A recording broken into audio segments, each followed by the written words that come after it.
이상네트웍스의 2025년 2분기 실적.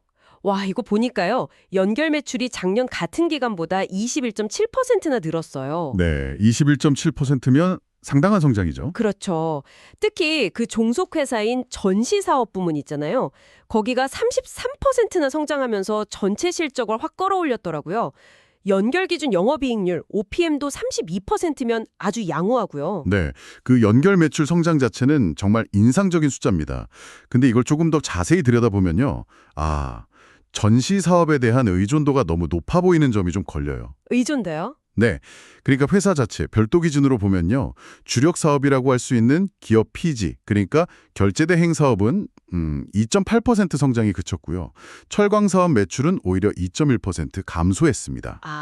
특정 자회사 실적 하나가 전체 성장을 이끄는 구조는 뭐랄까 조금은 불안정해 보일 수도 있다는 거죠. 물론 그 지적도 일리는 있어요. 하지만 피지 사업만 봐도 그 안에서 긍정적인 변화가 있잖아요. 그 예전 1세대 B2B 결제 플랫폼 매출은 좀 줄고 있지만요. 네, 줄고 있죠. 새로 하는 2세대 지급 결제 플랫폼 매출이 32%나 크게 늘면서 성공적으로 전환하고 있다는 신호 아닐까요? 자체 정책 자금 활용 같은 서비스 확대 노력도 하고 있고요. 전환 자체는 긍정적이네요. 그리고 전시 사업도 그냥 큰 게 아니라 청주 오스코 전시장 위탁 운영을 또 추가로 맡으면서 임대 매출이 무려 117%나 급증했고요. 자체 시공률, 그러니까 직접 부스 설치하는 비율도 85.7%까지 높여서 원가 절감 효과까지 보고 있다고요. 네, 전시 쪽 성과는 분명 눈에 띕니다. 하지만 철강 사업 쪽은 여전히 좀 걱정스럽습니다.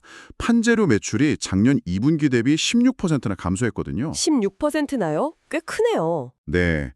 전방산업, 자동차나 건설 같은 쪽 수요 회복이 계속 지연되고 있고 가격 경쟁은 점점 심해지니까요. 이익률 하락 압박이 클 수밖에 없죠. 물론 이번 분기에 저렴하게 사둔 재고 덕분에 일시적으로 이익이 좀 개선된 측면은 있어요. 하지만 이게 근본적인 업황 개선 없이는 계속 가기 어렵다는 거죠. 하긴 그렇겠네요. 그리고 전시 사업도요. 하반기에 개최 횟수 자체는 늘어난다고 해요. 근데 작년 하반기에는 카덱스라고 아주 큰 행사 하나에서만 매출이 75억 원 나왔었거든요. 작년에 그런 큰 게 있었군요. 네.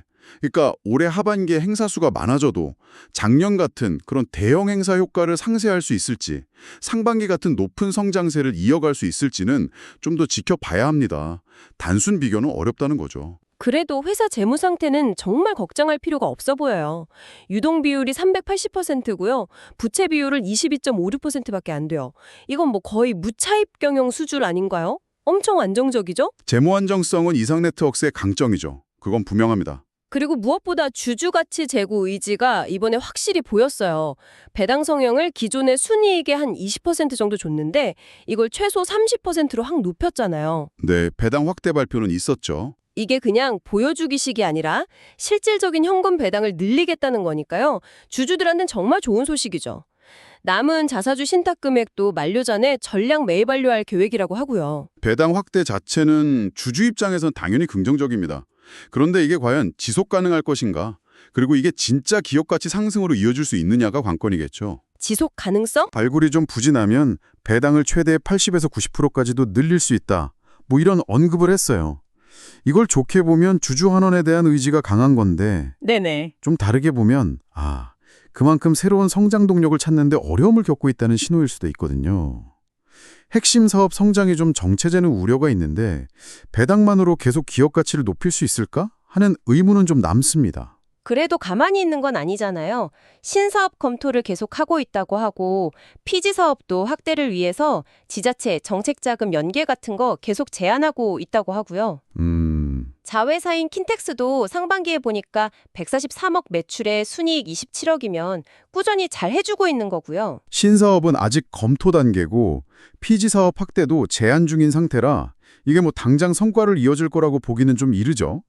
킨텍스 실적을 괜찮지만 가동률이 34%면 이것도 아직 개선의 여지가 많다고 봐야 하고요. 가동률이 아직 낮군요. 네. 결국은 핵심 사업의 경쟁력을 더 강화하고 뭔가 확실한 미래 성장 동력을 확보하는 게 가장 중요해 보입니다. 네, 오늘 이야기를 좀 정리해보면 이상네트워크스가 아주 튼튼한 재무 구조를 가지고 있고 또 주주환원 정책도 강화했고요. 특히 전시사업 쪽 성장세가 뚜렷하다는 점은 상당히 긍정적인 모멘텀으로 보입니다. 하지만 그 이면에는 핵심인 피지 사업의 성장성이 예전 같지 않고 철강 사업은 부진하고요. 또 전시 사업에 대한 의존도가 너무 높다는 점. 이런 것들은 여전히 풀어야 할 과제라고 생각합니다. 안정적인 상황 속에서도 미래 성장에 대한 고민이 좀 필요해 보입니다. 시청자 여러분께서는 어떻게 생각하시나요? 이 이상네트워크스의 탄탄한 재무와 강화된 주주 환원 정책이 핵심 사업의 성장 정체 우려를 딛고 지속적인 기업 가치 상승으로 이어질 수 있을까요?